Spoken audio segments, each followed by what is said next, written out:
जय श्री कृष्ण। श्री कृष्ण ने पिछले श्लोकों में ये वर्णन किया कि कुछ व्यक्ति अहंकार के कारण, घमंड के कारण अपने शरीर को अनेक प्रकार के कष्ट देकर उस परमात्मा की प्राप्ति का प्रयत्न करते हैं। तो श्री कृष्ण कहते हैं कि जो व्यक्ति उस परमात्मा की प्राप्ति के लिए अपने शरीर को बहुत कष्ट देते हैं, वह अंततः मुझको ही दुख पहुंचाते हैं। क्योंकि हम ये तो मानते ही हैं कि हर व्यक्ति के शरीर में उस परम पिता परमात्मा का निवास है। तो अगर हम शरीर को कष्ट या पीड़ा पहुंचाते हैं तो उस परम पिता परमात्मा को कष्ट पहुंचाना है। यह श्री कृष्ण ने पीछे के श्लोक में स्पष्ट किया। और जब अर्जुन ने ये पूछा कि जो शास्त्रों की विधि के अनुसार काम नहीं करता पर भक्ति पूर्वक उस परम पिता परमात्मा की आराधना करता है, तो उसकी भक्ति को आप सत्वगुणी मानोगे, तमोगुणी मानोगे या रजोगुणी मानोगे? तो इसका भी अब धीरे धीरे करके इस अध्याय में श्री कृष्ण कि व्यक्ति कैसा होता है उसका पूरी तरह से वर्णन करते हैं। आप संसार में हो, यहाँ तक कि एक परिवार में भी हम देखते हैं कि अलग अलग तरह का भोजन करने वाले लोग हैं। कुछ मांसाहारी हैं, कुछ मांसाहारी हैं और कुछ पूर्ण रूप से शाकाहारी हैं। तो जब हम एक परिवार में इतना परिवर्तन देखते हैं तो समाज में भी इस भिन्नता का होना स्वाभाविक है।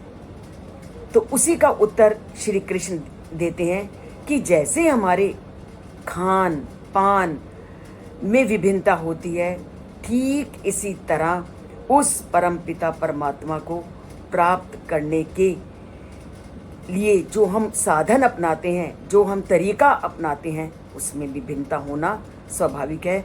और उसी भिन्नता का और उसी स्वभाव का, उसी आचरण का श्री कृष्ण आज के श्लोक में वर्णन करते हैं।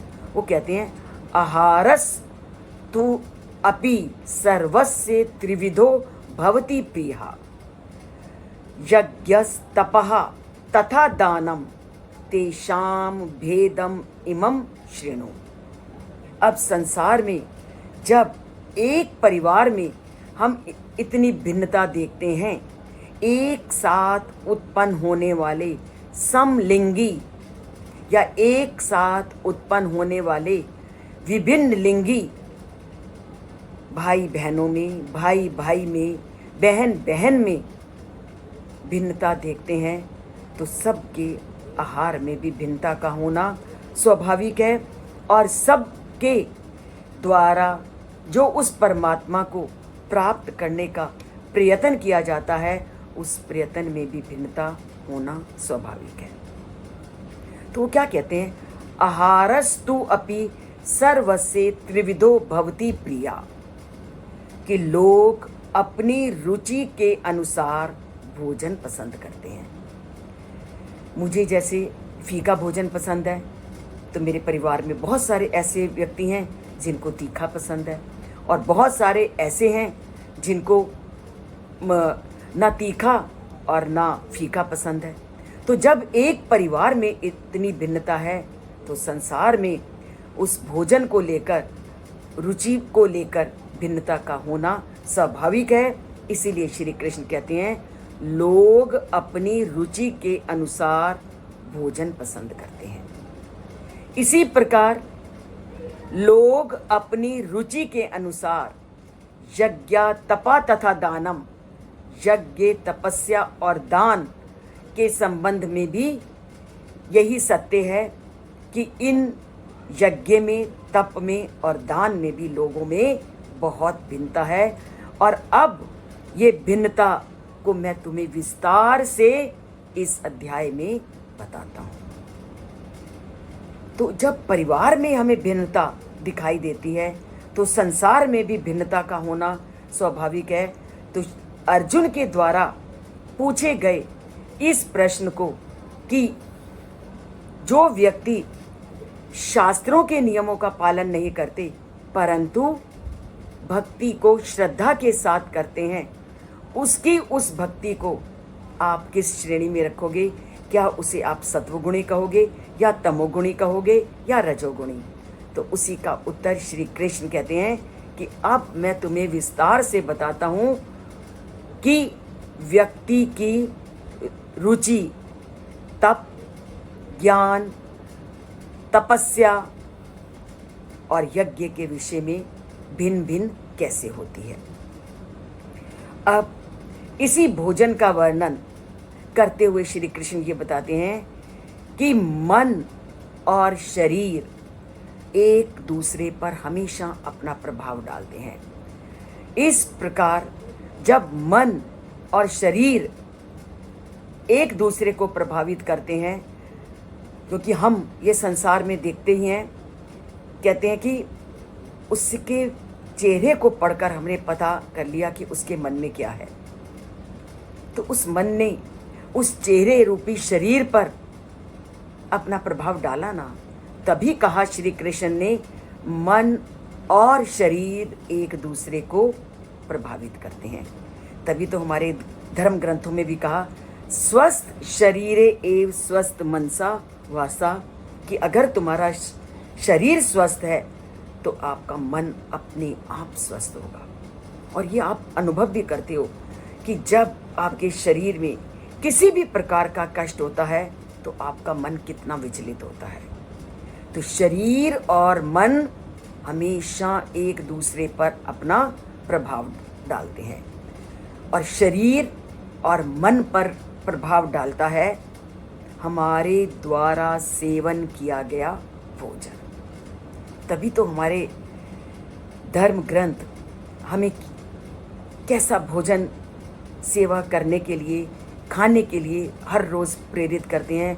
और आज केवल भारत ही नहीं, पूरी धरती के लोग मांसाहारी प्रवृत्ति को छोड़कर शाकाहारी की ओर प्रवृत्त हो रहे हैं, क्योंकि दोनों के सेवन से ये अपने शरीर पर लोगों ने अनुभव करके देखा और मन पर अनुभव करके देखा कि दोनों प्रकार के भोजन का सेवन करने से हमारा मन पूरी तरह से प्रभावित होता है। क्योंकि छांदोग्य उपनिषद में बताया गया है कि जो भोजन हम करते हैं उसमें से सबसे ठोस भाग मल के रूप में निकल जाता है, और जो सूक्ष्म भाग होता है वो मांस बनता है। मांस मतलब जो हमारा शरीर बनता है, और जो सूक्ष्म होता है, जो उससे भी सूक्ष्म भाग होता है, वो मन बनता है। और इसका वर्णन करते हुए वो क्या कहते हैं? आहारा शुद्धो सत्व शुद्धि। अगर प्राणी में शुद्धि चाहते हो तो उसी के अनुकूल आप आहार करो, क्योंकि शुद्ध भोजन करने से मन शुद्ध होता है। और इसके विपरीत अगर आपने अशुद्ध भोजन किया तो आपका मन कैसा होगा, ये आप खुद ही उसका अनुभव कर सकते हो। तो मन को शुद्ध करना है तो श्री कृष्ण एक ही बात कहते हैं कि मन की शुद्धता निर्भर करती है आपके द्वारा सेवन किए गए भोजन से। आप जैसा भोजन करोगे आपका मन वैसा बन जाएगा। इसका मैं आपको थोड़ा सा उदाहरण एक देती हूँ। आपके शरीर के किसी अंग में जरा सी चोट लग जाती है, आप कितनी पीड़ा का अनुभव करते हो। तो आप जिस भी जीव का सेवन कर रहे हो उसको जब पीड़ित किया जाता होगा तो उसके मन में कितना नकारात्मक भाव, कितनी पीड़ा को, कितने दुख का भाव उस समय उसके अंदर होगा, आप सोच के इसका अनुभव कीजिए। और उसी भोजन का जब हम सेवन करेंगे तो वो पूरे के पूरे विचार किस तरह हमारे मन और शरीर को प्रभावित करेंगे, ये आप अनुभव कीजिए और सोचिए कि शरीर के एक अंग में जब पीड़ा होती है तो हमारे अंदर क्या अनुभव होता है, और जिसकी तो तुम जीवन लीला ही समाप्त कर रहे हो वो कैसा कष्ट का अनुभव करता है। और इसी का वर्णन श्री कृष्ण कहते हैं कि आप जैसा भोजन करोगे आपका मन वैसा बन जाएगा। तो मन को अगर आपने अच्छा बनाना है तो आपको शुद्ध भोजन का सेवन करना ज़रूरी है। और इसका विधिवत वर्णन श्री कृष्ण अब आने वाले श्लोकों में करेंगे, और पूरा अध्याय इसी पर वो आपको वर्णन करेंगे कि सात्विक भोजन क्या है, सात्विक कर्म क्या है, और मन की शुद्धता क्या है। तो मन को शुद्ध करना है तो सात्विक भोजन का सेवन करना है।